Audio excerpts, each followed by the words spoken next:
Bueno, Victoria, gracias por este rato.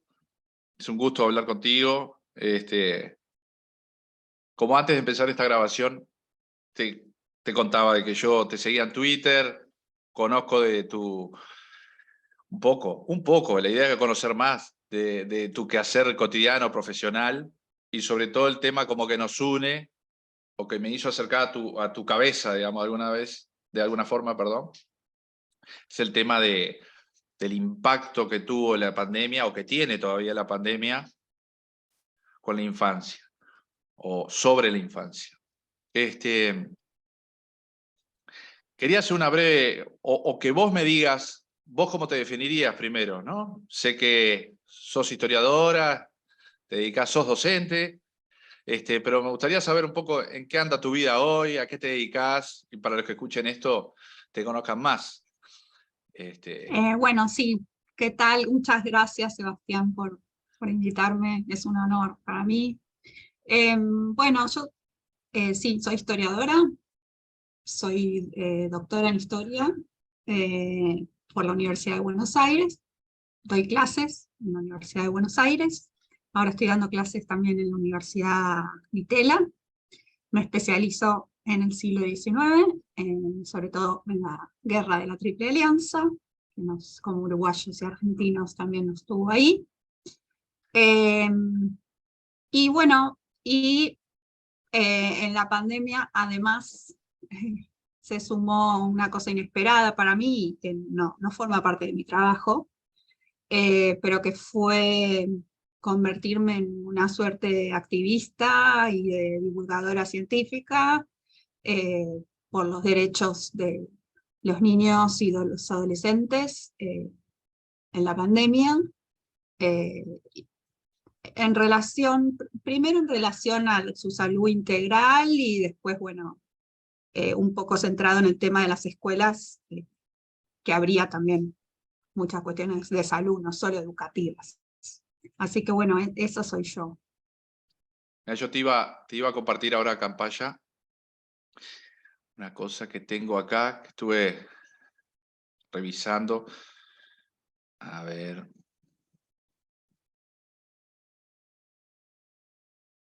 A ver si ubicás esta foto. Sí.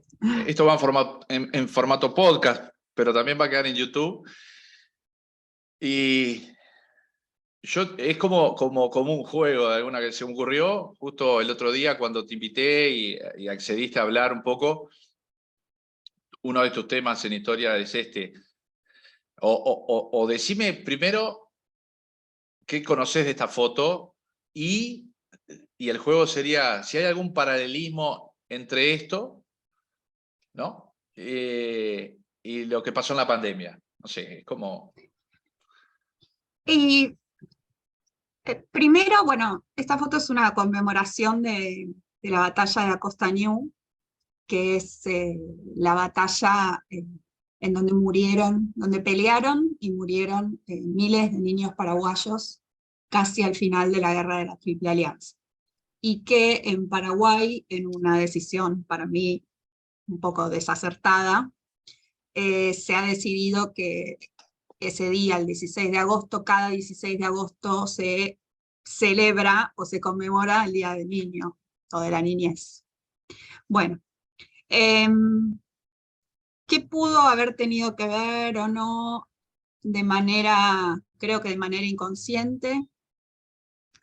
Primero que entre guerra y pandemia hay bastantes diferencias, pero hay ciertos paralelismos, ¿no? Como que son fenómenos excepcionales, que en general, bueno, tienen que ver con la muerte, que empiezan de una manera a veces muy chiquita en apariencia, ¿no? Como en el caso de la guerra de la Triple Alianza, bueno, más chiquito que lo que vino después, ¿no? Una invasión a Uruguay y un buque que tomó Francisco Solano López, pero después termina en una catástrofe demográfica, y la pandemia, bueno, este animal mal cocido, el virus a los humanos, y este desastre. Entonces, creo que primero hay algo ahí en mí del interés por estos fenómenos excepcionales que son diferentes y que me he ocupado de decir que eran diferentes, porque muchas veces se ha utilizado la metáfora de la guerra para justificar muchas de las medidas que se tomaron en pandemia, y no es una guerra, y creo que lamentablemente si hay algo lamentablemente tenemos el conflicto bélico entre Rusia y Ucrania, pero creo que ha mostrado que eso es una guerra y no la pandemia.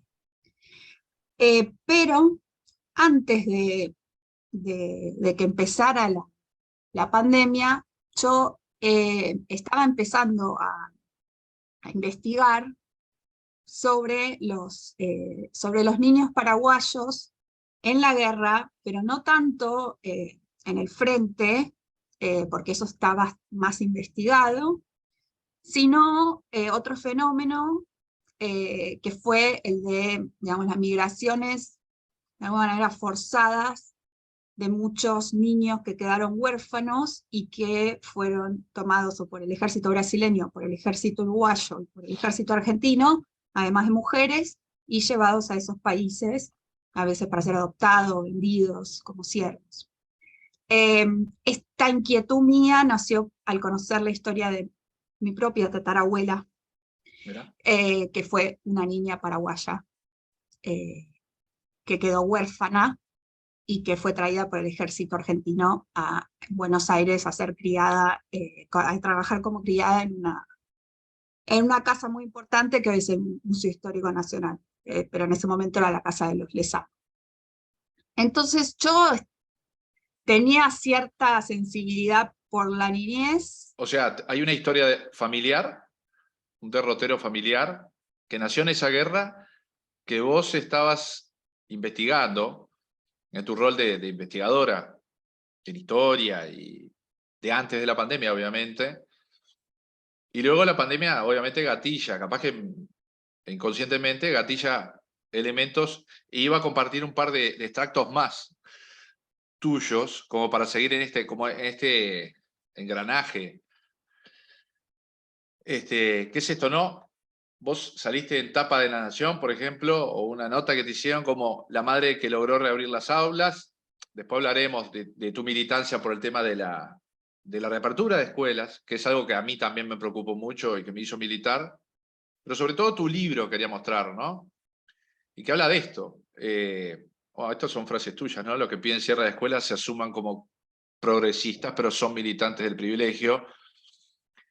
Las escuelas, otro subtítulo, las escuelas cerradas ahondaron aún más el flagelo de la desigualdad. Y este libro que publicaste hace 2 años ya, corregime. Sí, 1 año y medio. Que habla del tema de no esenciales, niños, y ese subtítulo, o parte del título en realidad, que es la infancia sacrificada. Voy a dejar de compartir porque, y esto no fue, realmente lo armé en mi cabeza pensando de plantearte esto, ¿no? Vos venías en esta investigación, Guerra de la Triple Alianza, que me gustaría que me enseñes un poco, porque viste que es una historia enterrada, por lo menos de este lado del río, el rol que tuvo Uruguay en esa época. De hecho, y obviamente corregime, la guerra un poco empieza a través de los conflictos internos que se veían en Uruguay, y ahí la injerencia de otros países, incluido Paraguay, apoyando el banco del Partido Blanco, de lo que era el grupo blanco acá, que estaban en guerra civil con los colorados, o sea que nace acá de alguna manera la chispa que lanza la guerra la masacre más impresionante, creo que una de las masacres más impresionantes de la historia reciente de Latinoamérica, una guerra prolongadísima. Y yo te tengo que confesar que mi padre me mostró algunos documentos y libros y él recordaba del impacto de haber leído en su momento esos batallones de niños que al final de la Triple Alianza, ¿no? Hasta le pintaban las barbas, que es algo que quedó oculto ahí. no deja de ser el sacrificio de los niños paraguayos por parte de su propio gobierno en ese momento, que estaba en guerra. Y vos estabas en esa investigación y viviste, por lo que dice, subtitula en tu libro, un nuevo sacrificio de la infancia, ¿no? ¿Cómo hago para engranar eso? O contame un poco cómo lo viviste. Bueno, es como importante, o se destaca que no es casualidad de tu militancia, capaz. No sé cómo lo viviste, o cómo lo Sí, procesas hoy, por lo menos. hoy puedo, y a través también de tus preguntas, voy pensando como en esos engranajes que nombrás, pero en ese momento no hubo una cosa premeditada, ni es que yo me sentía la historiadora de la niñez, porque de hecho estaba empezando a investigar eso. Creo que lo que me pasó primero fue como madre, que ante las primeras noticias entra en pánico, porque piensa que su hija puede morir de un virus que no tiene cura. Y ni bien yo, y esto fue en marzo del 2020, abierta a la evidencia que ya iba llegando, ni bien yo reparo que este virus, también por una contingencia histórica o biológica, pero finalmente también es parte de la historia. Una vez que yo reparo rápidamente que el virus no iba, era muy difícil que matara a mi hija y a los otros niños, empiezo a ver las cosas totalmente diferentes y empiezo a ver que las medidas que se estaban tomando eran totalmente contraproducentes para la salud de esos chicos, que no se pueden, son sujetos que no se pueden defender por sí mismos, que no pueden defender sus derechos por sí mismos, que necesitan de los adultos. Además de la información, digamos, médica, que creo que hay una especie de médica frustrada en mí, me interesa mucho la medicina, pero además de esa cosa también medio, si querés, hipocondríaca, de buscar, información, o sea, para mí fue como un gran alivio ver eso, pero por otro lado estaba la indignación de que las medidas que se tomaban en Argentina en nombre de la ciencia para mitigar los posibles efectos de la pandemia eran totalmente dañinas para la salud de los niños y eran, sobre todo las medidas que tienen que ver con el encierro, eran bastante excepcionales. O sea, esto de no poder salir nunca, de no poder, digamos, hacer actividad física, digamos, eso fue bastante excepcional, porque yo recuerdo que en España rápidamente salieron a pedirle perdón a los niños, en abril creo que fue, el gobierno, por haberlos tenido confinados 3 semanas, por ejemplo. Entonces, en el medio de un furor por el gobierno argentino y sus asesores científicos intocables,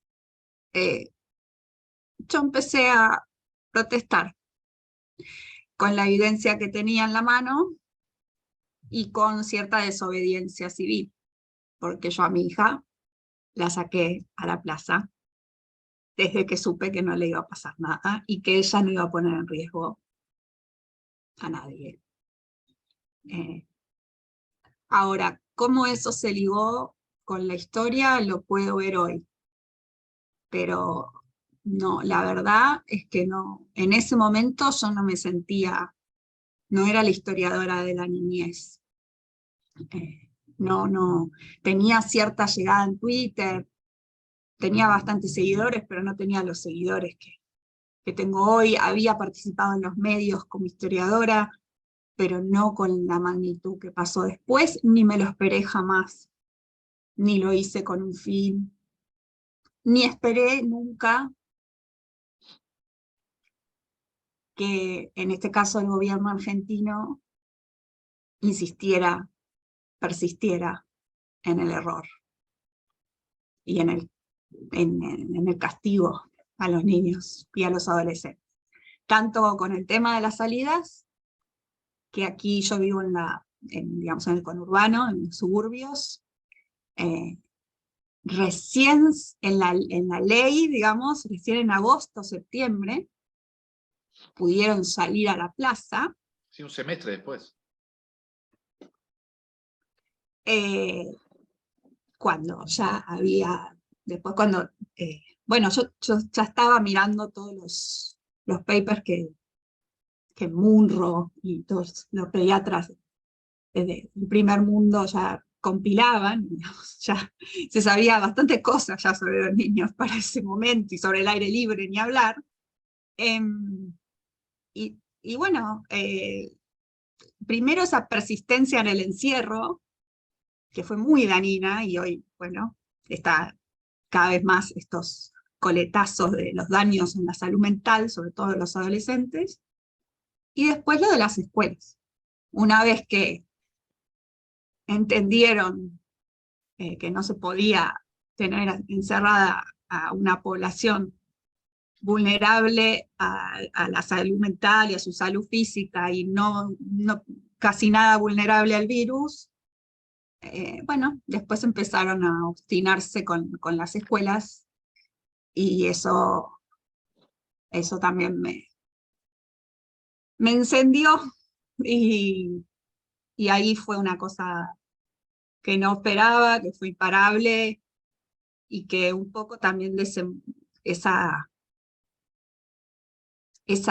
recopilación de información tan grande, científica y tan interdisciplinaria, ayudada en los hombres por profesionales de esas áreas.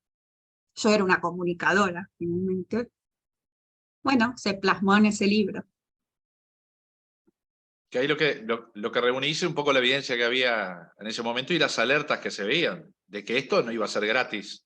O sea, de que esto que vemos en 2022, que empezamos a ver el desastre de salud mental de los niños, de los adolescentes, de esto que vivieron, digo ustedes, porque comparado a Uruguay, el confinamiento acá fue voluntario y no hubo una restricción legal a la movilidad de las personas. Sí se cerraron parques, se cerraron juegos infantiles, las actividades deportivas, todas las actividades estuvieron cerradas, pero no un confinamiento que no podían salir a la esquina de la casa. O sea, creo que el título seguramente te atacaron. Digo, mucha gente en similar postura que vos, era la voz discordante o disonante. No era solo de la desobediencia civil que hacíamos todos, los que quizás teniendo un poco más de información y haber estudiado la información, esa andanada de información que había, que podíamos decir esto, este miedo que vos relataste recién era el mismo que tuve yo siendo pediatra. Bueno, que a mi familia no le pase nada, que a mis hijos no le pase nada, pero rápidamente sabíamos de que no era una población de riesgo. Y sin embargo, esa indignación creciente, ¿no? Porque además creo que es el término, indignación, de que nadie veía, o a nadie le importaba la situación infantil. O que por lo menos, incluso los que decían que les importaba un poco, bueno, los niños son resilientes, los niños van a recuperar todo esto, las escuelas, nada, se recuperan. Y más indignación, por lo menos a mí me generaba, porque tiempo perdido en la infancia es tiempo que no vuelve. Con Alisder Munro, el colega que vos citaste, hicimos un paper que decía que la situación global catastrófica de las escuelas en el mundo salió publicado por noviembre del 2020, y a él le pegaron, mucho más que a mí, diciendo que era un titular inflamable y que no correspondía, decir que era una catástrofe. Y a nosotros nunca nos pareció que estábamos sobredimensionando lo que era el cierre escolar en el mundo. ¿Por qué? Por esto. Me acuerdo con el líder, una vez me dijo, esto no se subsidia. No hay país rico, o sea, no se subsidia el tiempo de los niños. No se subsidia que un niño que esté en primer grado tiene que aprender a leer más o menos ahí, en esa etapa del desarrollo. Lo que no sucede en esa etapa, en la escalera del crecimiento del desarrollo infantil, no va a suceder después, o si sucede, va a suceder, ese retraso va a tener un costo en desarrollo humano, digamos. Entonces yo creo que el subtítulo estaba perfecto, porque era realmente lo que sentía yo, que había un sacrificio innecesario, ¿no? Era un sacrificio, es como los niños del Paraguay, de Costañú, que ¿no? Ya estaba perdida la guerra, ¿para qué lo sacrificás? Sí, sí, siempre una de mis críticas al accionar de Francisco Solano López, porque bueno, hay toda una visión, digamos, romantizada de él y de Paraguay, porque sí, porque el desastre demográfico y, digamos, la tragedia fuerte la sufrió Paraguay, eso es innegable.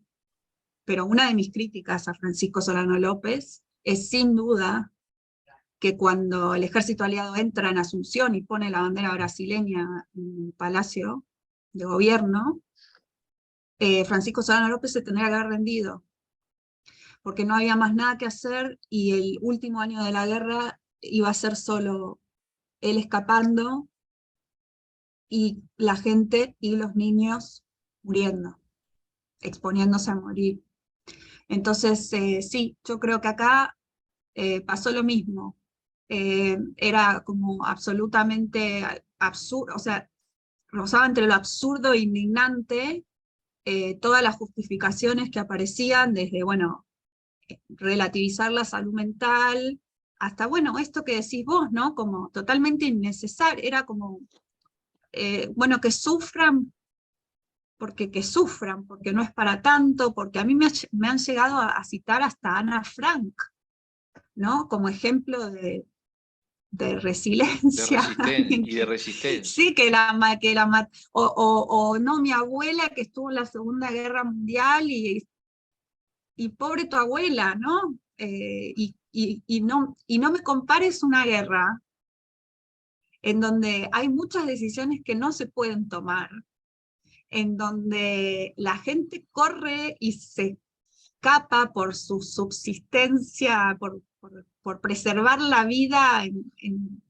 el nivel, digamos, más literal del término. No me compares eso con que un nene pueda ir a la plaza o pueda ir a la escuela cuando ya te muestro y ves que en Europa ya lo están haciendo y no colapsa nada.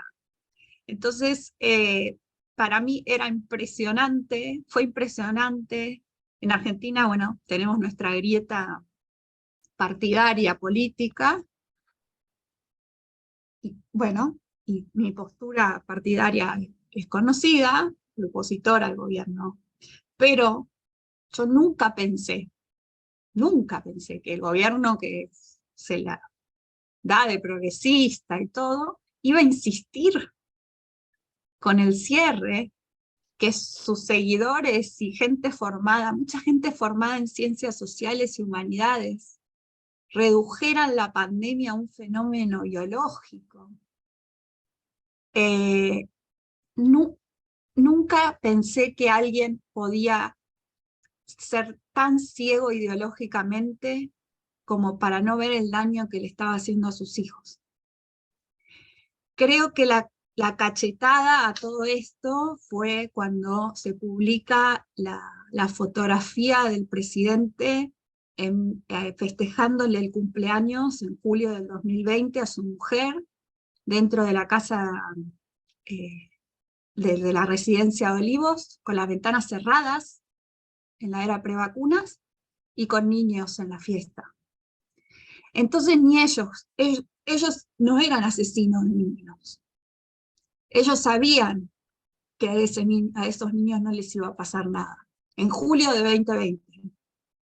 Pero tenían a un montón de gente, algunos militantes y mucha gente no militante, pero muerta de miedo,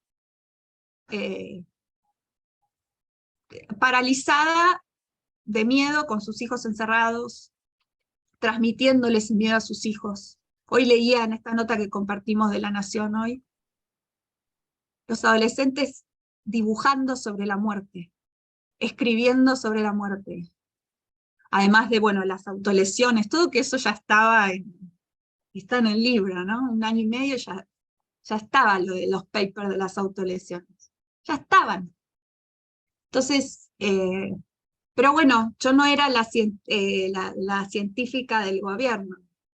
Yo no era epidemióloga. No eras vos autorizada. No eras vos autorizada. No sé por qué, porque los divulgadores de la ciencia, digamos, afines al gobierno, eran 2 periodistas. Es un chico que también está graduado en letras, que además tiene un conflicto de interés porque trabaja para el gobierno de la provincia de Buenos Aires. Yo no trabajo para ningún gobierno. Entonces, también había ahí se me negaba legitimidad cuando los divulgadores de la ciencia no eran necesariamente epidemiólogos, tampoco los que defendían la postura del gobierno. Y además, bueno, era como bastante, se fue haciendo cada vez más evidente que la tonelada de publicaciones era abrumadora, y que no tenía que ver con una postura partidaria, ¿no? Si yo, siempre lo dije en Twitter, si yo en julio del 2020 hubiera leído informes de Gran Bretaña o de Alemania diciendo que las escuelas al reabrirse, habían explotado de casos de COVID y esos niños habían matado a sus abuelos, yo no hubiera defendido lo que defendí. O si el COVID hubiera matado a esos chicos, hubiera matado, yo no hubiera defendido lo que defendí. Pero si había una cosa, o si hay una cosa luminosa en toda esta oscuridad, fue que el virus no fue letal con los niños, no porque la vida de los adultos y adultos mayores no valga. Yo sufrí y sufro mucho por cuidar a mis padres, pero otro baile hubiera sido con esto atacando a los niños, ¿no? Y nosotros esperando, sí, encerrados en la casa, que aparezca una vacuna, que aparezca un tratamiento, porque bueno, hay una ley de la vida que como que no es enterrar, o sea, lo esperable es no tener que enterrar a un hijo, ¿no? Entonces, y superó un poco también, eso creo que tampoco nunca lo entendieron quienes me criticaban, superó bastante la situación particular de mi hija, el tema. Yo ya sabía que mi hija, rápidamente me di cuenta que mi hija iba a ser una privilegiada. Y los papers que yo analizaba y recababa no eran solo médicos, no fueron solo médicos. Eran económicos, eran sociológicos, y la pobreza y la desigualdad es un tema muy grave en nuestra región. Entonces, yo rápidamente, digamos que otra vez, en los chicos más vulnerables, sí, no los chicos en guerra, pero los chicos más vulnerables, sobre todo.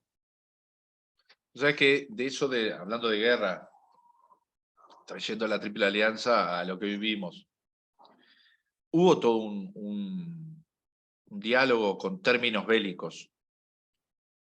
De hecho, uno de los artículos que me acuerdo que con colegas de Italia, de la zona más afectada por la primera ola de COVID en Europa, 2 colegas pediatras.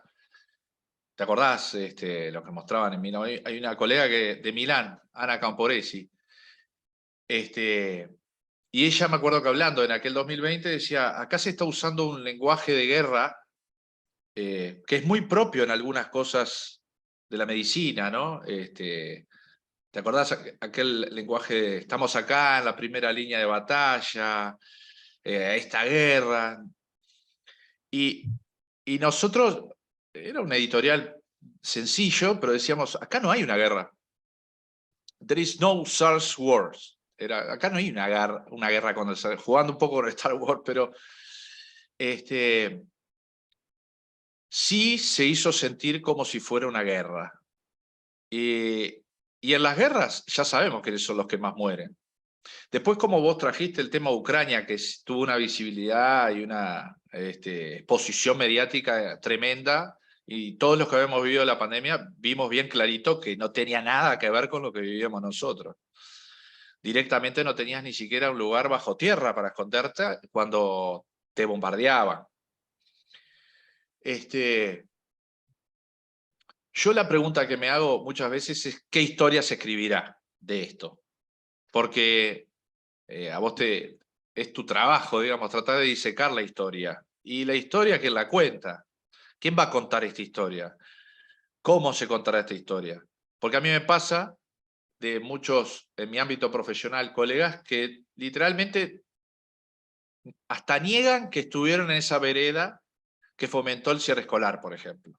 ¿No? Hoy nadie estuvo a favor del cierre escolar. No, nosotros queríamos escuelas, pero seguras. Ese es como un argumento bastante reiterado en el 2022. Claro, las querías tan seguras que no eran escuelas, porque no hay una escuela que vos, no, tiene que ser la ventilación así, y filtro EPA, y además la distancia, y todos con N95, los niños. Era una ridiculez el planteo, cuando nunca en la historia fueron así las escuelas, ni serán nunca así la escuela, porque la vida sin riesgo no existe. No. Pero la pregunta que me hago, porque vos trabajás disecando la historia, y la historia, o sea, ¿qué es la historia? Para vos, ¿qué es la historia? O sea, la Triple Alianza, lo que vos estudiaste, ¿cuánto viene de lo que aprendiste capaz de cuentos de tu familia, por tu tatarabuela? Y eso es historia, no deja de ser historia, y es un relato oral. Y los archivos que estudiaste, ¿quién los escribió? Porque Paraguay fue sepultado, ¿no? Hasta el día de hoy están enterrados los paraguayos. Un país que estaba muy bien en esa época y terminó siendo destrozado por los vecinos, que de alguna manera son los que contaron la guerra. ¿Quién cuenta la historia? Digo, porque tiene sus sesgos, hablando un poco como se llama este podcast. ¿Y quién va a contar esta historia que vivimos nosotros? Esta pandemia y este sacrificio infantil. Y, o sea, primero ya la están contando sociólogos, yo ya vi revistas sobre los efectos sociales de la pandemia, pero también vi eso escrito por gente que no dijo nada, o sea, que defendió toda esta cuestión biologicista. Así que un poco va a pasar como decís vos, o ya está pasando, que hay como, no hay ningún mea culpa, no, nosotros queríamos las cosas seguras, pero nosotros sabíamos que iba a haber problemas sociales, pero bueno, no se podía hacer otra cosa, algo así. Si no Es hubiéramos mentira. hecho el confinamiento, hubiera sido todo peor. Claro, bueno, es mentira, lo saben, Contrafáctico. pero bueno. Primero está siendo contada ya de esa manera. Yo supongo que si bien el libro es como una historia de la gestión de la pandemia en el primer año en Argentina con respecto a los niños, es verdad que los historiadores necesitamos, no es un libro de historia académico, entonces los historiadores necesitamos como cierta perspectiva, ¿no? De que pasen algunos años para poder escribir algo como más completo, ¿no? Que también incluya quizás la pospandemia, o sea, pues ni siquiera es que se terminó la pandemia, no sé, en los papeles, por lo menos. Entonces, yo creo que la van a escribir como se escribe hoy la historia profesional, en donde hay un constante debate. Si se escribe, la que se escriba más pronto probablemente esté muy tensionada por estas grietas políticas. Cuanto más lejos se escriba, más eso se va a poder ver con otra perspectiva. Yo soy optimista, digamos, en un mediano plazo. Creo que lo que se va a escribir en los primeros años va a estar muy teñido de esta disputa política y de esta parte, como vos decís, medio hipócrita, de quienes no, que en su momento o se quedaron callados o justificaron lo que pasaba. En general los historiadores, y eso es un poco lo que hice también con lo de las escuelas y los niños y el COVID, para escribir sobre un tema tenemos como que primero ver todo lo que se escribió sobre eso antes, ¿no? Entonces eso se llama hacer un estado de la cuestión. Y lo que yo hice con las escuelas y COVID y los niños fue eso, un estado de la cuestión. Yo agarré y dije, a ver, quiero a diciembre de 2020, todos los papers que hablen de COVID, niños médicos. Todos los que hablen de cierre de escuelas y sus efectos en la salud, en el déficit educativo, en las no denuncias de violaciones, bueno. Y así fui armando una base de datos completísima, de la que a veces yo necesitaba ayuda de profesionales para entender, a veces menos, y la traduje. Y armé, digamos, sí, como comunicadora, ¿no? Que es más un relato fundamentado. Creo que un buen historiador en el futuro tendrá que hacer eso. Probablemente en el futuro se sabrán más cosas que hoy no sabemos, pero también tendrá que tener en cuenta que sí se sabían cosas. No es que no se sabía nada, ¿no? Como muchos dicen ahora, ¿no? No, bueno, pero no se sabía. No, sí se sabía. Sí se sabía. Pero no lo querían escuchar. Y no lo querían escuchar porque lo decía gente por un argumento ad hominem, ¿no? Porque lo decía la gente opositora, y entonces si lo decía la gente opositora era para oponerse. O era para oponerse a cualquier cosa, ¿no? Como uno llega a ser, bueno, las cosas que decían, ¿no? Asesina, bueno, todas las cosas que ya ni me acuerdo. Y que te habrán dicho también, y que le habrán dicho Sí, yo a especialistas. no sé cómo lo viviste en Argentina, o por lo menos en tu región de Argentina, en Buenos Aires, pero claro, el 2020 fue muy distinto al 2021 y está siendo 2022 muy diferente a los 2 años previos. Es como hay una transición. Por ejemplo, el tema de escuelas, en mi país lo que hizo mejor fue cuando se normalizó la escuela y se fue normalizando a pocos, cuando vimos que los niños volvieron a ser niños, todo el mundo se empezó a quedar tranquilo. Y cuando vimos que no era una horda de zombies COVID, ¿no? Matando o muriendo gente, cayendo en las calles. La normalidad es como el antídoto, ¿no? Ir asumiendo la normalidad.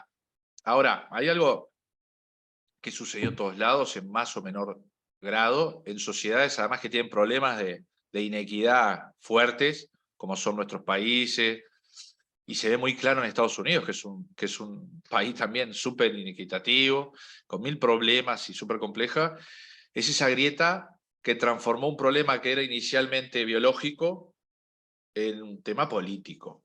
Y de las cosas más dolorosas que yo viví, dolorosas porque me defino un tipo progresista con ideas hasta de izquierda, o tradicionalmente de izquierda, pero progresista, con una idea de, bueno, cuidemos a los más vulnerables, no sé. Y muchos gobiernos que se decían progresistas terminaron promoviendo las medidas más drásticas y nocivas, dañinas, evidentemente destructivas de las clases más desposeídas. Y ahí por eso saqué tu título, que lo miré antes de ayer, me acuerdo, en un recorte de prensa, que vos decías que era una pandemia, algo así como, ¿no? Una pandemia que hizo notar mucho los privilegios. Y esos Y sí, privilegiados, de los cuales yo me incluyo, que soy profesional, que tengo mi sueldo a fin de mes asegurado, que mis hijas tienen un pasar como debería tener todo el mundo, yo no iba a tener gran problema, o no iba a tener los problemas que iban a tener la mayoría con las restricciones que se impulsaron. A mí me parece cada vez más increíble ver, creo que en Argentina están bastante normalizados, por lo menos en Buenos Aires, la actividad ahora, ¿no? Por lo que sé, por lo menos la vida social volvió. Pero yo veo la situación de Perú y me da un dolor, o la situación de algunas regiones de Estados Unidos, que prácticamente que lo único que le exigen máscaras en algunas regiones es a los niños de 2 años. Vos decís, estos tipos odian más a Trump, que era el que dijo que no había, ¿no? Que había que reabrir las escuelas y que proteger a los niños. Y estoy hablando hasta de pediatras, que supuestamente somos gente que nos interesaba la salud infantil. Y te digo, la emergencia oculta que hay de salud infantil, mental, pero además también biológica, por la disrupción en las vacunas, hay enfermedades que van a aparecer, que también sabíamos en 2020, como vos decís, se sabía que iba a pasar esto, y es de una gravedad impresionante. Mirá que en el hospital donde trabajo, en el pleno invierno, hubo días que quizás el 30-40% de los ingresos de ese día eran por niños y adolescentes con trastornos de salud mental graves, con situaciones de intento de autoeliminación, de suicidio. En mi país, por ejemplo, la tasa de suicidio en el rango etario que aumentó fue en adolescentes. O sea, una magnitud de los que deberían ser los que protegiéramos, o los que deberíamos proteger, que era previsible. Uno no puede cortarle la adolescencia a un adolescente de 2 años y pensar que se va a salir indemne. No, o sea, un adolescente que no interactúa con sus pares, ¿qué personalidad genera? O cómo hace para generar su personalidad. Metido en las redes, además los que tienen redes, pero bueno, yo lo que me pregunto es, otra vez los niños sacrificados. Yo lo único que veo es que los niños siempre están al fin de la cola. Chao. Eso es algo que, eso sí me hizo ver, no sé si vos lo viste también. O sea, acá nos llenamos toda la boca, que los niños, que el futuro, que bla, bla, bla, pero siempre van para atrás. sí, no, no. Primero había como todo un discurso bastante también misógino. Acá en Argentina decían, no se bancan a las bendiciones, que vendrían a ser los hijos, no se los bancan en la casa, entonces por eso quieren abrir las escuelas, son unas histéricas, todo gente progresista, el jardín de infantes no es importante, todo un discurso progresista. Por supuesto que la infancia le importa a muy poca gente. De hecho, bueno, no sé cómo es en Uruguay, pero en Argentina la franja etaria en donde el porcentaje de pobreza es más alto es en los menores de 15 años. Más del Es muy mal. 50% de los niños, Sí, o sí, por debajo del nivel de la pobreza. en un momento de la pandemia, en el conurbano bonaerense donde yo vivo, el 73% de los niños, 73% de los niños estaba abajo de la línea de pobreza.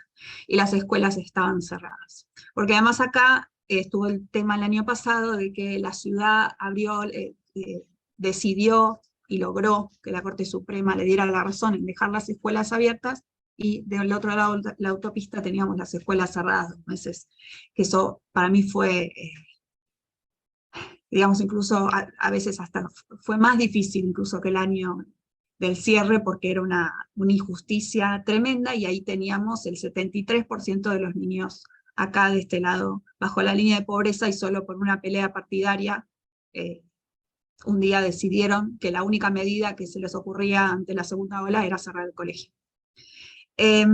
Para mí lo de los privilegios estuvo desde siempre, por eso no tuve tapujos en decirlo. Creo que hay un epidemiólogo, que ahora no me acuerdo el nombre, me acuerdo el nombre de Pila Martín, pero ya seguro me lo vas a decir, que habló de la laptop class, ¿no? Como de Martin esto, Kulldorff. ¿no? Sí, de nosotros los privilegiados que te encierran y seguís trabajando y el sueldo viene. Pedís en Amazon la comida.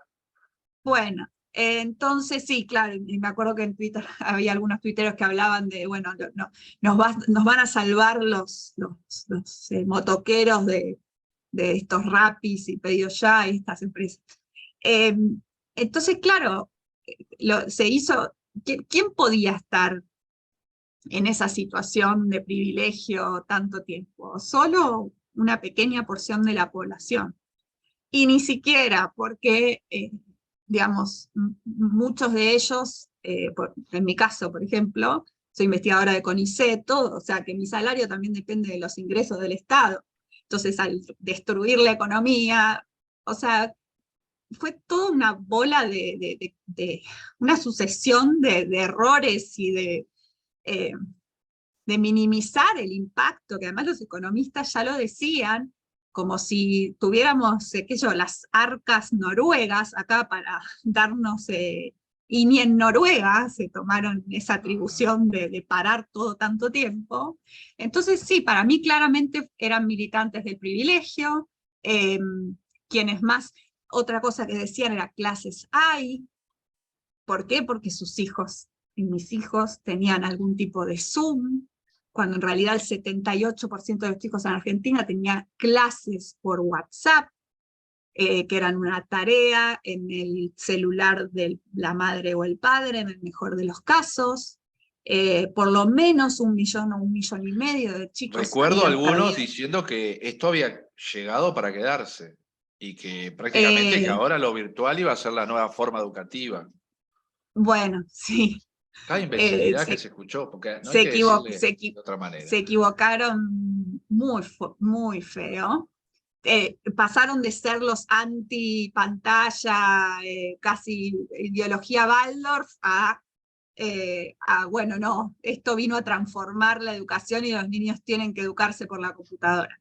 Y, y bueno, entonces sí, la verdad que se mostraba todo el tiempo cómo esto iba a impactar, el cierre de escuelas iba a impactar más fuerte sobre los niños más pobres, que van a tener peores salarios de los que ya iban a tener cuando se recibieran, la deserción, el impacto sobre la actividad económica de las madres de esos niños, o sea, la Un pandemia desastre de género. impactó, fue un Sí. desastre de género. Nosotros acá teníamos el Ministerio de las Mujeres, la Secretaría de Género, toda esa cuestión que yo me cansé de decir, ¿para qué están? O sea, porque realmente, o sea, era desesperante, y no era desesperante por mí, porque yo tuviera que decir, voy a contratar una niñera o no sé qué, o como hicieron muchos de los privilegiados, de tener una educación en paralelo, ¿no? Que era mucho más riesgosa, si se quiere, para el COVID, que ir a la escuela con el protocolo y qué sé yo. Sino para esas madres que no tenían nada, cuyos hijos estaban, no sé, ellas tenían que salir a trabajar, no tenían con quién dejarlos, estaban en el barrio solos. Algunos se quedaban en la casa mirando la televisión. Otros, no sé, me acuerdo en ese momento, la señora que trabaja en mi casa, su hijo, mi hija tenía 4 en ese momento y el hijo de ella 5. Y claro, mi hija ya escribía, qué sé yo, dibujaba, no sé, y el nene de ella estaba solo todo el día y no iba a entrar al 1er grado sin escribir una letra. Y yo en la desesperación fui a comprarle unos juguetes para aprender didácticos, no sé. Era como, yo a la vez que escribía en la prensa y el libro con todos estos papers de los economistas, ¿no? Como cuánto impacta la desigualdad, cuánto va a crecer, cuánto va a caer el PBI, cuánto a las mujeres cayó su empleo, no sé, uno lo veía, Sí, al lado tuyo estaba pasando. No pero, es no, algo... pero te decían que vos eras una, porque yo vivo en un barrio de zona norte, en un barrio privilegiado, pero te decían que vos estabas fuera de la norma del mundo, cuando los que estaban fuera del mundo eran los políticos, que nunca se habían encerrado, cuyos hijos, de hecho, el gobernador de la provincia de Buenos Aires, sus hijos van a la escuela en la capital, o sea, la responsable de educación de la provincia de Buenos Aires, sus hijos van a la escuela en capital. Cruzan la Entonces, autopista. ¿quiénes eran los que estaban? Entonces fue una defensa de los privilegios, eh, supuestamente defendidos desde la ciencia, como si la ciencia no fuera un debate constante. Eh, la verdad fue, no puedo creer el error en el que incurrieron en Argentina mucho más fuerte que en otros. De hecho, Uruguay aparece en el libro como como otra vez, porque con muchas cosas, pero con esto también aparece en el libro como el lugar que mejor hizo las cosas en la región. Y Argentina está en la mitad de tabla, digamos. Perú, bueno, o sea, lo que dijiste, ¿no? Es desesperante. Pero bueno, yo muchas veces citaba lo que pasaba en Uruguay porque si decía Alemania, me decían, ah, bueno, pero es Alemania. ¿Y qué? ¿Qué me importa que sea Alemania? Pero bueno, Claro, capaz que citaba nosotros Uruguay. necesitamos más las escuelas que Alemania. Claro, entonces sí, por eso no. De hecho, me acuerdo de los primeros papers de los cierres de escuelas de 2 meses en Bélgica, uno de los primeros que salió del déficit educativo, era de Bélgica. Sí, Y un era por un desastre cierre era. de dos La meses, virtualidad fue un desastre. claro, no. Y yo decía, imagínate esto.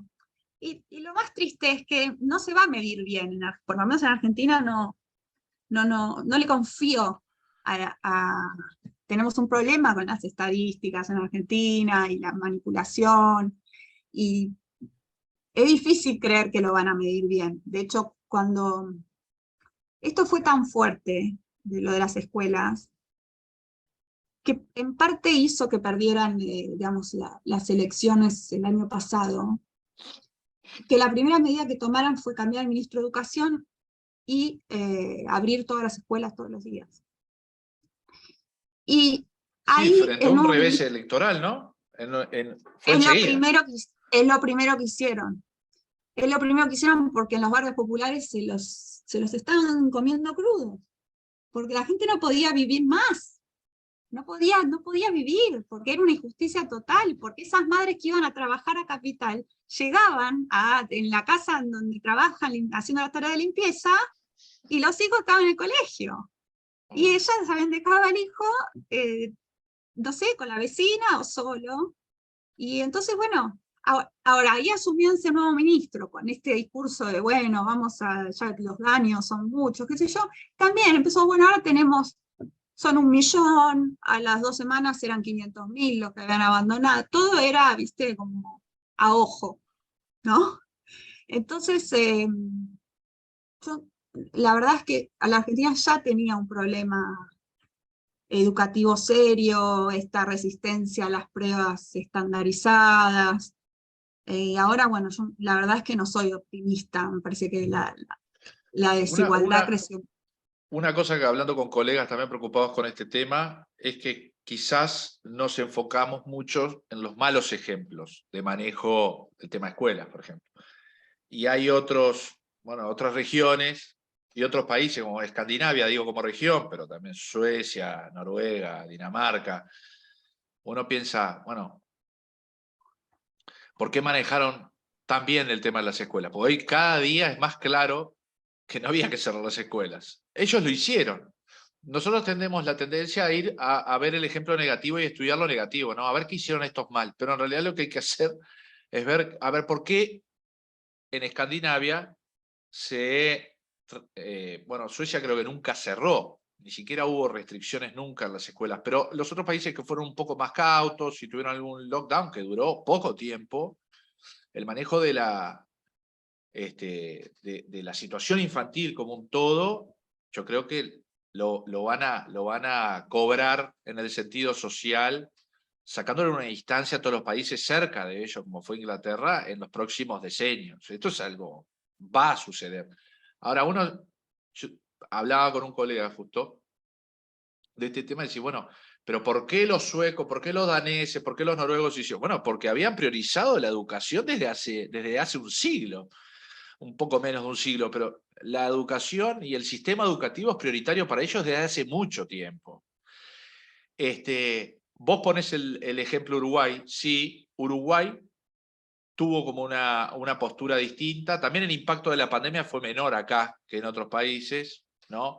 Lo cual hizo que también acá los que defendíamos que no había que seguir cerrando la escuela o no ser tan lentos en, ¿no? la vuelta a clases y ser tan estrictos en algún momento, pero bueno, obviamente tuvo mucho mejor manejo Ahora, también Uruguay es un país menos radical de lo que puede ser Argentina. O sea, usando el ejemplo que estamos criticando antes de las guerras y crisis sanitaria, bueno, uno va a una guerra con el ejército que tiene. Y a la pandemia la enfrentaron las sociedades con las sociedades que tenían y con el sistema político que tenían. Y ahí está Estados Unidos con desastre de manejo pandémico en tema de escuelas, con también un país también polarizado, y también le pasó a Argentina. Y pasa lo mismo en Perú, que venía de un desastre democrático y crisis democrática, ¿no? Con cambios de presidente, cambios, van, vienen. Yo lo que te iba a preguntar, ¿cómo viviste vos? Porque recuerdo creo que fue un tuit tuyo, de tu alegría como docente, porque vos sos madre, hablaste de tus angustias como madre y tus preocupaciones como madre cuando viste a tu hija y tus alivios cuando viste que, bueno, va a ser muy difícil que le pase algo malo a ella, pero ¿cómo fue tu vuelta a clases en tu rol docente? Yo soy docente universitario también y tengo mi experiencia. Quería escuchar la tuya, o sea, la presencialidad del otro lado, ¿no? Pues digo, sabemos que también los gremios de magisterio y de docentes fueron bastante reacios a la resunción educativa. Pero ¿cómo viviste con alegría para rescatar los momentos de alegría que tuvimos? Sí, bueno, primero igual quiero decir que en el libro yo te rescato como todos estos países que hicieron bien las cosas, ¿no? Como para decir por qué no los podíamos hacer tan bien.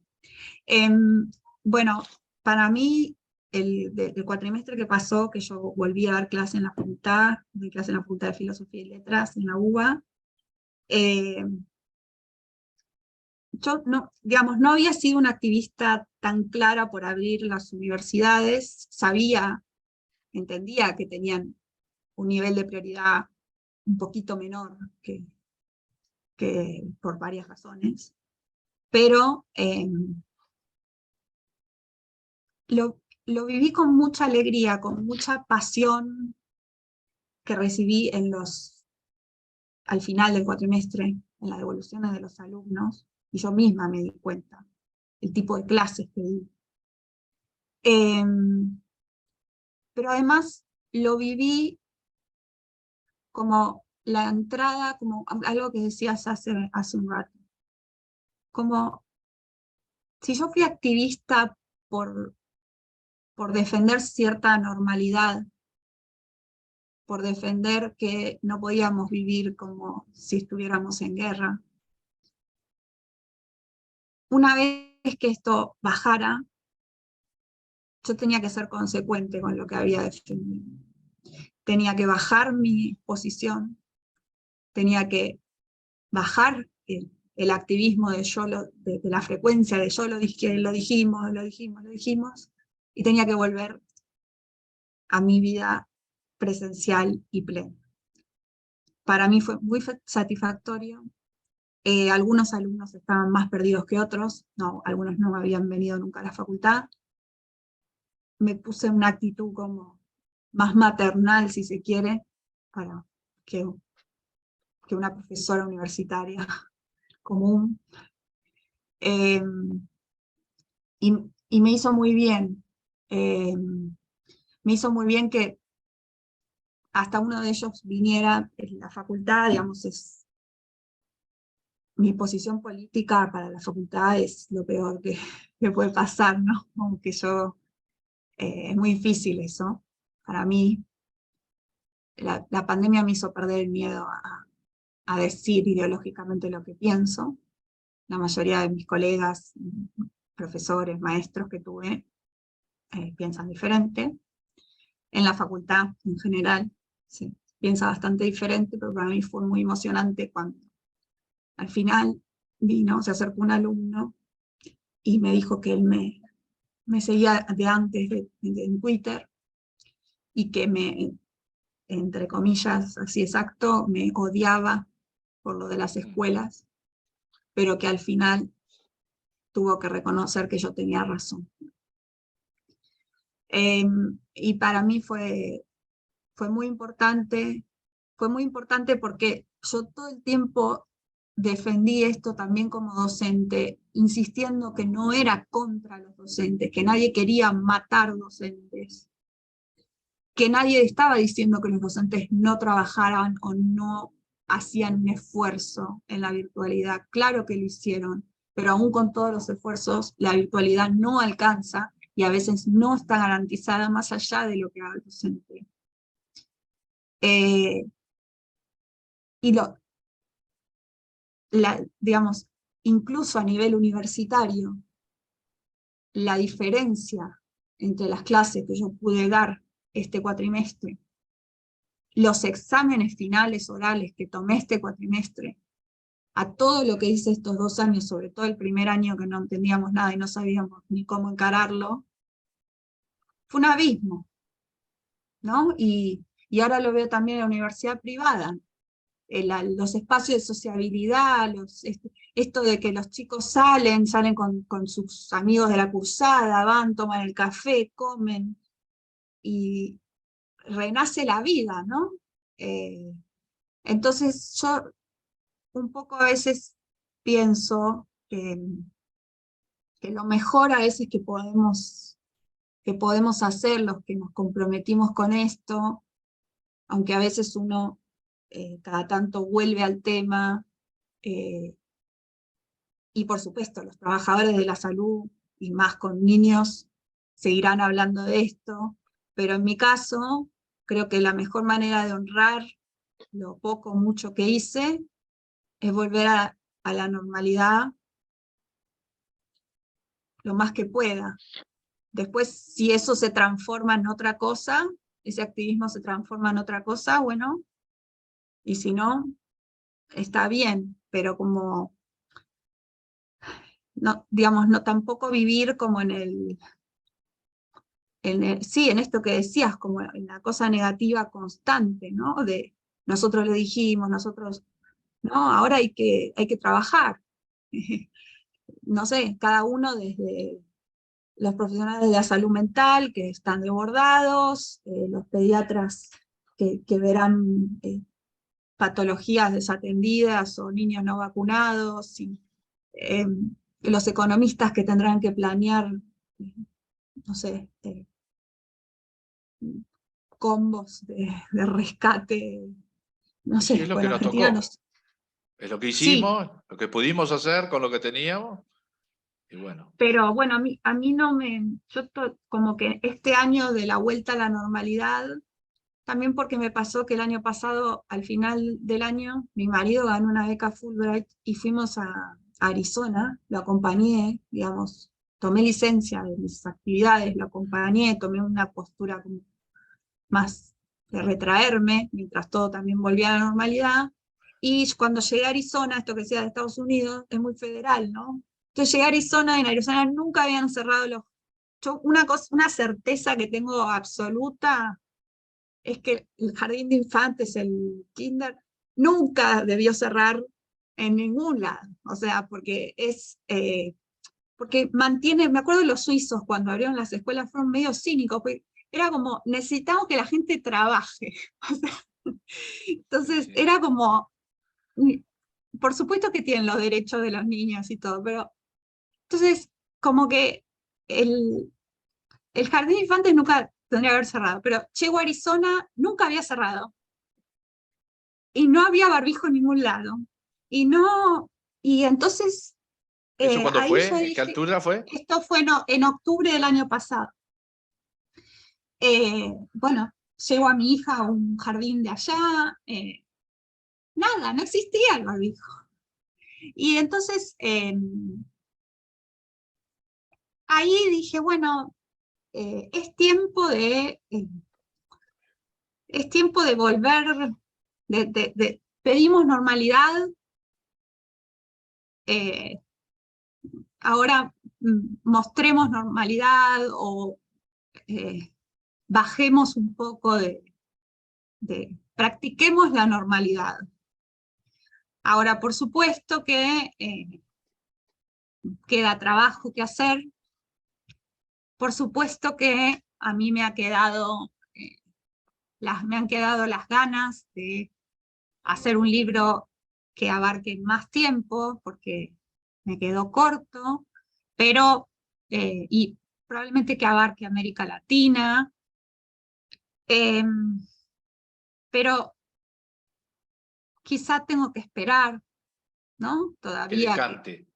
que decante, quizá también a veces pienso es muy importante quizás hacer las cosas en inglés para que, porque no, digamos, no fue el único lugar donde, sé que hubo otras mujeres activistas, no necesariamente epidemiólogas, que también salieron públicamente a decir, ahora las escuelas.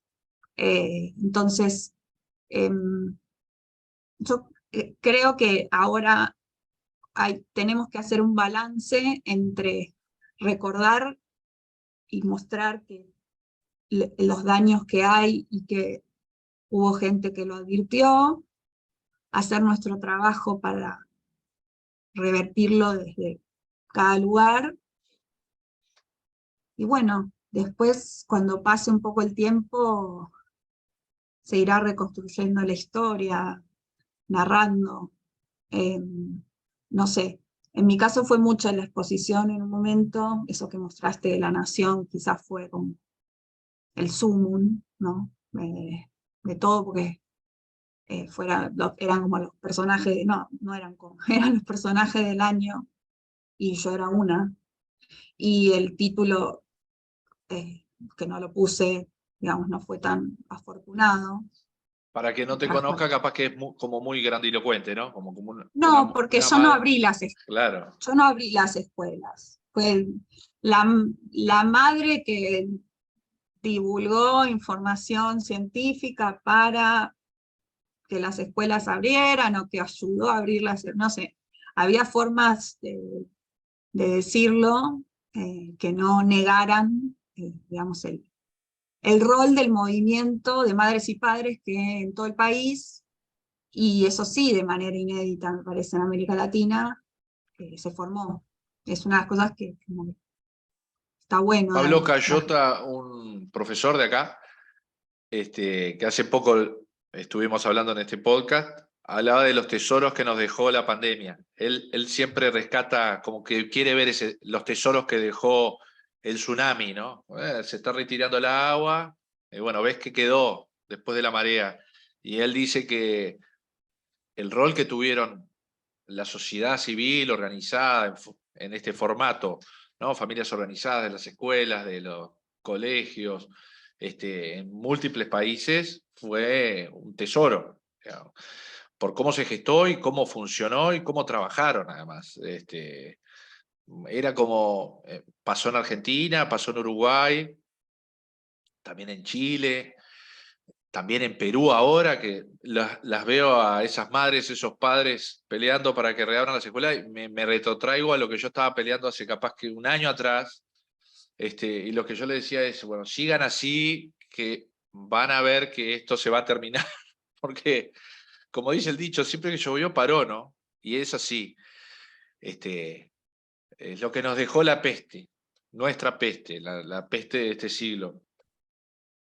Yo, Victoria, te quería, no sé, ahí cuando nombraste a tu tatarabuela la historia, a mí, mis padres cuando estaba en el secundario y estaba indeciso si hacer medicina o historia, optaron por decirme que primero que podía hacer las dos cosas, pero primero que hiciera medicina y que después se dedicara a la historia. Bueno, yo soy Me la médica encanta. frustrada, que es Ahí está, historiadora vos y médica dijiste, frustrada, pero porque la historia y la medicina yo tengo la hipótesis de que comparten totalmente. cierto método. Bueno, no sé, revisando cosas muy por arriba a través de tu trabajo y la Triple Alianza, lo conectadas que están las pestes con las guerras, con la medicina, en una parte no sé qué contraofensiva de qué lado, ahí me voy a equivocar, capaz que vos te acordás, hay una epidemia de cólera que llevan los brasileros, creo, y se frena la guerra. Mueren no sé Sí, cuántos miles, epidemia de cólera de las épocas que las pestes mataban, siguen matando, pero mataban, arrasaban con toda una región. la mayoría Este, de las muertes en la guerra de la Triple Alianza fueron por las epidemias de cólera y de viruela, más que en batalla, lo cual no quita el horror de la guerra, porque también por las condiciones en las que vivían que los se soldados, generan, la es que gente que se está genera, viviendo en guerra. vos como médico eso lo podrás explicar mejor, pero digamos, se ha usado como excusa para decir, bueno, no, en realidad fueron las epidemias y ya está, pero no, sí, fueron las epidemias en ese contexto. Y además de los miles de muertos en batalla, además de los muertos, los fusilamientos al interior de los ejércitos, los muertos de hambre,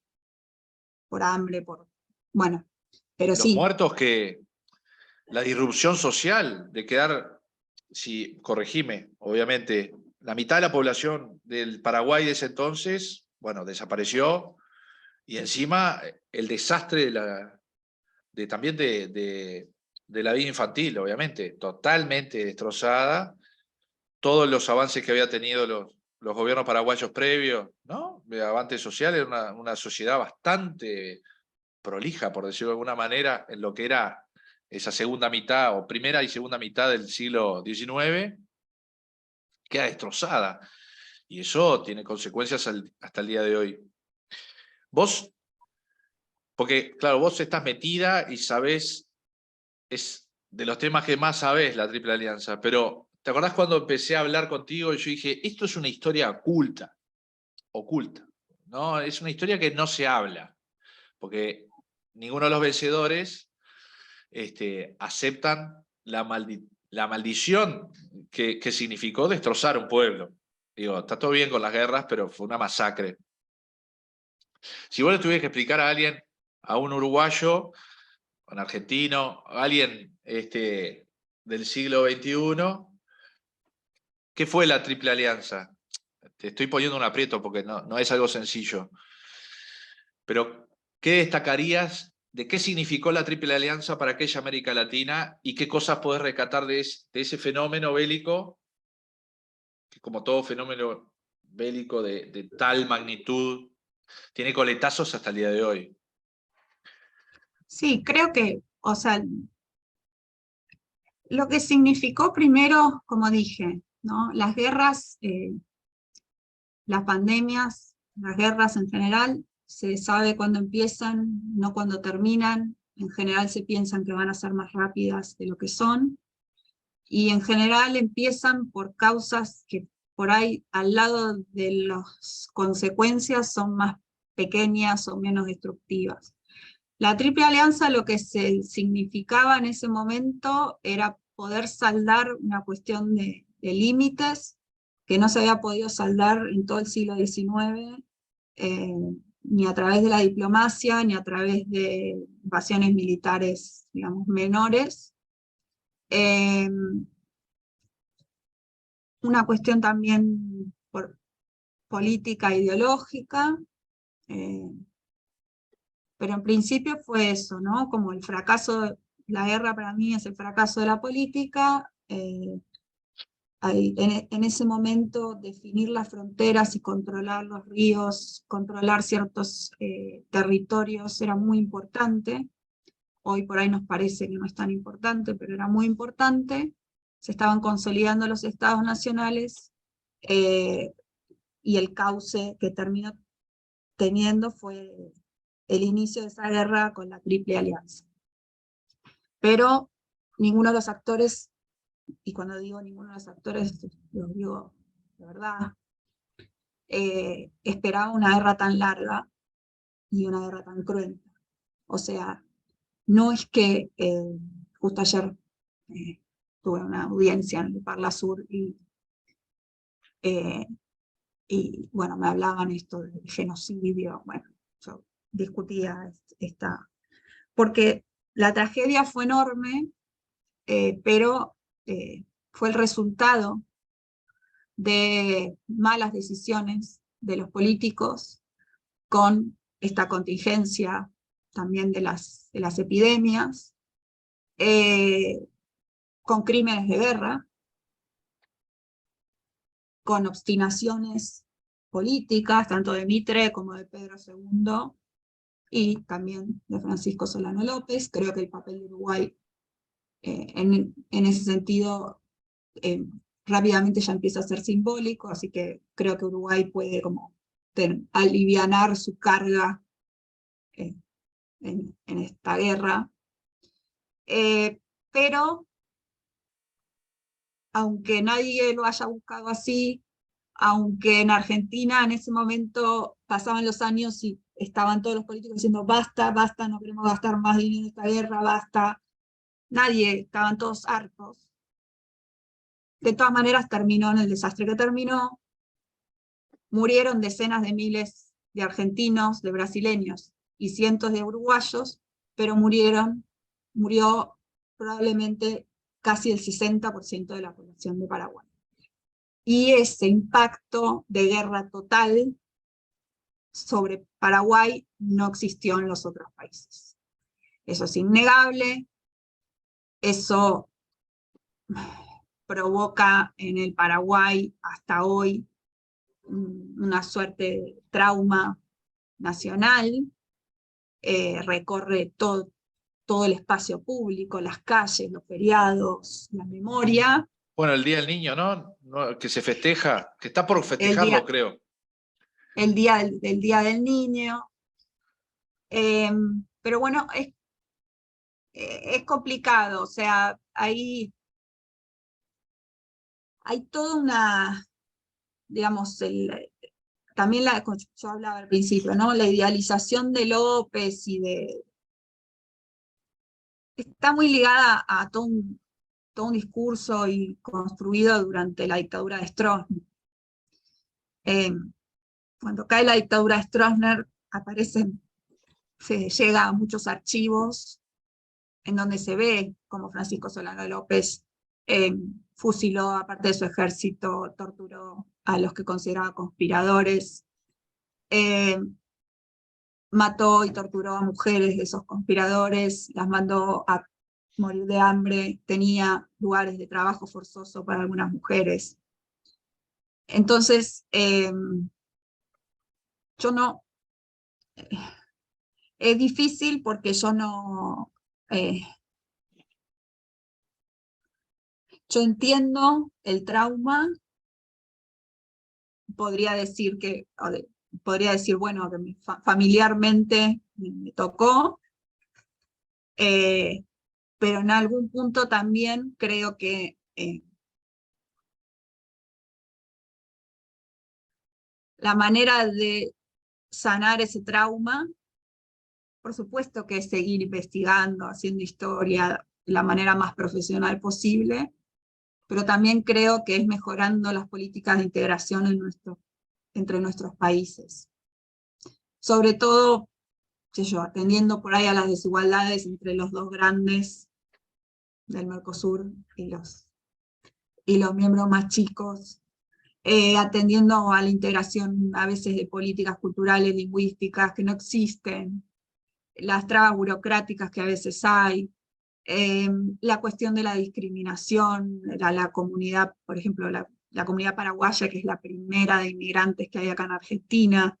Entonces yo como que creo que, digamos, a la par de la investigación histórica y del no olvido, hay una parte en que no digamos, no es una dictadura reciente que nosotros podamos juzgar o que haya todavía gente buscando su identidad y donde jurídicamente uno pueda hacer algo. Además de que, bueno, ya se han devuelto trofeos, o sea, ya ha habido reparaciones políticas, aunque quedan, que sobre todo entre Paraguay y Brasil, una cuestión de los documentos.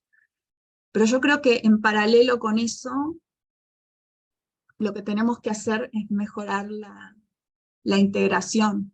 Esa es la mejor manera para mí de reconstruir un trauma o reelaborar un trauma o una vergüenza, en este caso, para nosotros, en, en una manera, sí, qué sé yo, constructiva, reparadora, porque, digamos, finalmente, o sea, la guerra tiene que ser parte de nuestra historia y tiene que estar conocida y no tiene que estar escondida y se tiene que hablar de eso.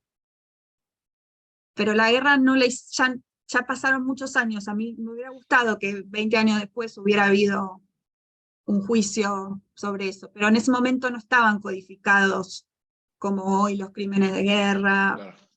Bueno, entonces, ¿hoy qué podemos hacer? ¿Un tribunal a quién? ¿Voy yo a pedirle al Estado argentino que me dé un resarcimiento porque se robó a mi tatarabuela el ejército? No. Realimentar esa bronca de que los argentinos hicieron esto, los brasileños hicieron lo otro, que los argentinos se creen aquello, que Uruguay entonces es una provincia o de Brasil o de Argentina. Realimentar todas esas porquerías de la historia, para No mí van a no hacer crecer suma. nada bueno. No suma y no suma y no arregla lo que pasó. Entonces para mí tiene que ir las dos cosas de la mano. No es negarlo, no es taparlo, no es... Hay dos cosas que van de la mano. Está el trabajo histórico de la memoria, pero que hay que hacerlo, que yo me dedico a eso. Pero hay un trabajo que se tiene que hacer desde lo político y no puede ser solo decir, bueno, no se puede hacer nada porque Argentina, Brasil y Uruguay nos hicieron esto y no podemos hacer nada, o usar la guerra peor. Usar la guerra para hablar de las disputas partidarias de hoy. O usar la guerra como la usaron lo que nosotros diríamos los historiadores revisionistas en los 70, para hablar de Cuba y de Estados Unidos. Entonces poner a Paraguay como Cuba y a Gran Bretaña Sí, como se si fuera entiende. Estados Unidos. Sí, sí. Así que bueno, creo eso, ¿no? Como la manera de reparar. Un poco hay un paralelismo con lo que te decía de la pandemia, ¿no? Como que hay que equilibrar. Para lo de la guerra hay que seguir con la historia, pero hay que hacer cosas por la integración de hoy. Eso es lo que falla. Y con la pandemia, bueno, sí, estamos para reparar lo que hay que ir reparando y para recordar lo que hay que ir recordando, pero también estamos para construir normalidad, porque la necesitamos. Totalmente. Victoria, no te robo más tiempo. Realmente, este paralelismo entre, bueno, lo de tu familia no lo sabía, pero el paralelismo entre este sacrificio de la infancia que, para no quitarme responsabilidad, pero hicimos nosotros, nuestras sociedades les hicimos ahora, hoy, hay tantos sacrificios en la historia del hombre, sacrificios de niños, que en aquella época ni siquiera personas algunos pensaban que eran, ¿no? Ni eran catalogados como personas. Los niños, bueno, habrá que desandar la historia y, como vos decís, ¿no? Construir memoria también de lo que estamos viviendo hoy, pero también construyendo normalidad, o una normalidad que también es un abstracto. En realidad la normalidad no se genera, se vive. Sí, sí, bueno, vivirla, ¿no? Como porque tampoco es fácil, porque mucha gente, muchos, todos, ¿no? Habremos salido con nuestras heridas de estos 2 años, ¿no? Entonces, bueno, tratar de revivir. Sí, una de las frases más acertadas, que la verdad creo que fue Vinay Prasad, que es un colega de Estados Unidos, que escribió en alguna de sus columnas, dijo que en una pandemia todos perdemos, no hay nadie que no pierda. Lo único que se trata es de tratar de perder lo menos que se pueda. O sea que próxima pandemia vamos a perder. Al que le toque vivirla va a perder cosas. El asunto es mitigar las pérdidas y no pensar que Seguro, hay ganadores y perdedores y que... no, o que es inevitable, o que nos están bombardeando y no se puede hacer nada. Había decisiones políticas para tomar. Lo de los niños fue algo inútil, un sacrificio, un castigo que no sirvió, que no servía, que solo les hizo daño, que no salvó de la muerte de COVID a nadie. No tengo duda de eso. Y creo que también es importante buscar responsabilidades, porque hay responsabilidades políticas. Chao. Por El supuesto. asunto es quién contará la historia. Y para eso se necesitan crónicas, estudios, investigaciones como el que hiciste vos en el 2020, como que reeditarás, y así otros colegas. Todo esto que estuvimos hablando en este rato. Por supuesto, no, seguramente me imagino historiadores del futuro haciendo la historia oral, es una fuente, no sé, entrevistándote a vos, entrevistando a estos pediatras que hemos nombrado alrededor del mundo, son cosas a tener en cuenta. También a quienes fueron los científicos de la militancia y Ojalá que sus, se puedan rescatar los archivos de las redes, que y mirá que sus hay cosas razones. escritas en las redes. Probablemente eso se va a tener que hacer, no se va a poder hacer historia de esta pandemia sin ver lo de las redes, pero bueno, yo confío en que quizás en unas décadas se pueda tener una historia de esto, y confío o quiero confiar en que los gobiernos han aprendido algo ¿Vos de decís? esto que pasó. Eh, Esperemos, Espero, no esperemos. sé, pero como por ahí es una pandemia cada 100 años, por ahí la próxima no la vemos, no sé. Espero que hayan... No, pero ahí hay que una haya- crónica, por lo menos una crónica que hiciste vos, que algún historiador tomará y verá una campana, capaz que no la oficial de ese momento, pero nada, por eso es tan importante registrar lo que se piensa, lo que se hace en este momento, lo que somos hoy, o por lo menos lo que pensamos que somos hoy. No, pero está registrado. O sea, el tema es a veces la imposibilidad de dialogar, de, de, de creer que o sea, que detrás de lo que yo decía estaba fundamentado en profesionales como vos o como Munro, o sea, en gente que tenía y tiene muchas más credenciales que los asesores, por lo menos del gobierno argentino. ¿No? Había esta cosa como la visión oficial y la visión alternativa, como si uno divulgara, no sé, terapias alternativas, ¿no? Como si uno estuviera diciendo que el Bueno, COVID no uno existe o... de los flagelos de lo que vivimos fue una imagen que quizás se vendió, capaz que inconscientemente, de que había unanimidad en la visión del fenómeno pandémico. Bueno, citaste a Martin Kulldorff, Sheiva Chitarria, son todo un grupo de gente con muchas credenciales de antes. Bueno, John Ioannidis, que es el científico vivo más citado de la historia, de la medicina seguro, pero creo que de la ciencia en general, y que fue despedazado en el 2020 cuando dijo, bueno, creo que era abril, mayo, no quiero equivocarme, y hizo un artículo y dijo, bueno, nos faltan datos, todavía capaz que las cosas que estamos haciendo no las necesitamos mantener durante... las cosas eran lockdown, ¿no? Cierre de países, ni que hablar las escuelas, las actividades sociales, digamos, y fue despedazado por el propio statu quo académico y el sistema político que lo engulló a la academia. Y lo que te decía de Martin Kulf, que hicieron la declaración de Gray Barrington, y del otro lado salía la declaración de Jon Snow, que eran contra, bueno, pero hubo una radicalización propio de algo, de aquel momento, ¿te acordás de, si yo tengo que decir una palabra del 2020, era ruido, ¿no? Era ruido alimentado por el miedo, por las enormes incertidumbres, la exposición de la ciencia y de expertos. ¿Quién puede ser experto en una enfermedad que es nueva? Y el abandono del método. El abandono del método, el abandono de la discusión también. No había que discutir.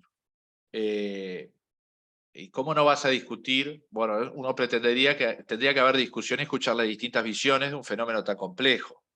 Y eso se Pero además, abandonó. si vas a pasar por encima de la Constitución Nacional en nombre de una emergencia, digamos, parafraseando a uno de los miembros de la Corte Suprema en Argentina, o sea, la emergencia no es un cheque en blanco para violar la Constitución. Si ante una emergencia vos tenés que dictar normas de excepción y que son claramente autoritarias y que van contra los derechos humanos y derechos de los niños, de todos, y si eso se extiende demasiado en el tiempo, no puede ser justificado como, bueno, este es un gobierno de los científicos, ¿no? Un gobierno de los científicos tenía un dictador mexicano, Porfirio Díaz, en el siglo XIX, ¿no? ¿Qué es un gobierno de los científicos? ¿Quiénes son los científicos? ¿Qué es la ciencia si no es debate constante? ¿Y por qué en nombre de la ciencia? Finalmente son decisiones políticas. Como yo siempre digo, el COVID no cierra las escuelas. El COVID provoca Claro. síntomas respiratorios, y en casos graves, neumonías bilaterales, y en casos muy graves, lamentablemente, mata personas, pero no cierra escuelas. La decisión de cerrar una escuela es política, no es biológica. Entonces, el reduccionismo biologicista que yo vi acá en colegas formados en sociales, o en medicina, o en humanidades, fue increíble. Gente para la que todo era política, nada estaba fuera de lo político, de golpe todo era biológico, y todo era lo que decían, no sé, 3 personas, un infectólogo de la Argentina, y bueno, estos personajes de Twitter, ¿no? También como Sí, un analista de ni siquiera datos. biológico, porque hacer foco en una sola enfermedad no es salud, justamente, y menos No, cuando es salud pública. Por no, por ejemplo, supuesto. yo ponía como, bueno, la ciencia te puede decir que la principal causa de muerte en nuestras sociedades son los accidentes de tránsito, ¿no? Es lo que más jóvenes mata, todos los días, estamos como acostumbrados a que muera la gente así, en accidentes de tránsito, y la sociedad en su conjunto, y el sistema político, que es como, ¿no?, quien regula todo esto, todos nosotros, para no sacarnos responsabilidades, digo, no sale a decir están prohibidos los automóviles, nos vamos a manejar no sé, en carro a tracción humana o vamos a volver a caminar y usar bicicletas. La ciencia puede decirte, mire, presidente, para abolir la mortalidad por esta causa usted tiene que prohibir los vehículos a motor, ¿verdad? Y la abolís, porque si vos la abolís, ahora vos como sociedad pagás ese costo y termina siendo una decisión política, social, digamos, el decir, bueno, yo acepto estas muertes porque le veo beneficios en este o aquel sentido. Bueno, con COVID es lo mismo. El drama fue ese reduccionismo que nombrás vos, de decir, todo es COVID, cuando en realidad ni siquiera bueno, esa focalidad en una sola enfermedad, esa miopía, esa obsesión en un virus, fue contra la salud de la gente, porque la salud mental es salud, porque la salud de 1000 otras enfermedades, también es salud, porque escuelas es salud, porque, o sea, el proceso de salud de enfermedad no lo podés reducir a una enfermedad sola. Nunca leí, no sé si decir nunca en la historia, pero creo que no, fue uno de los enormes errores. Y es de las cosas que no puede normalizarse, ¿no? Pensar de que esta historia era inevitable. No, no, otra historia podría haber sido. No, por Porque hay supuesto. lugares del Había, mundo que no hicieron lo que hicimos acá. no, por supuesto, había políticas que había un abanico de posibilidades, había evidencia disponible y digamos, los beneficios epidemiológicos de cerrar las escuelas tanto tiempo eran bastante modestos al lado de todos los costos que eso traía, y eso se supo más o menos temprano, mitad del 2020 ya en Europa lo tenían claro. Pero bueno, esto El método acá es chino. Mirá a América China como está Latina. ahora. El método chino se puso como que era lo que había que hacer, lo que se hizo en Wuhan en su momento, y eso lo adoptó Occidente. Y parecía que era lo que había que hacer. Sumado a lo que decía antes de eso el reduccionismo nefasto, la miopía, también es no pensar en el mediano o largo plazo. Y ahí es que está el sacrificio infantil. Porque los niños no se estaban muriendo, y pensar en la infancia es pensar que lo que vos hagas en un niño de 5 años lo vas a ver cuando el niño tenga 30 años, 40 años, 50 años. Esa es como la injusticia de las intervenciones en la infancia, que no las ves enseguida. La mayoría no No, las ves enseguida. pero es lo más progresista que hay, ¿no? Intervenir en la infancia. Por eso mi indignación con el discurso supuestamente progresista, y también, como decíamos al principio, ¿no? Porque una cosa es tener 37, 38, 39 años, puede ser más o menos lo mismo, pero tener 5, 6, 7 años no es lo mismo. Lo tienen una sola vez en la vida, es una ventana de oportunidad, vos lo sabes mejor, sos pediatra, del desarrollo cognitivo, y no es lo mismo. No es lo mismo que se aprendan unas cosas que se tienen que aprender en ese momento que después.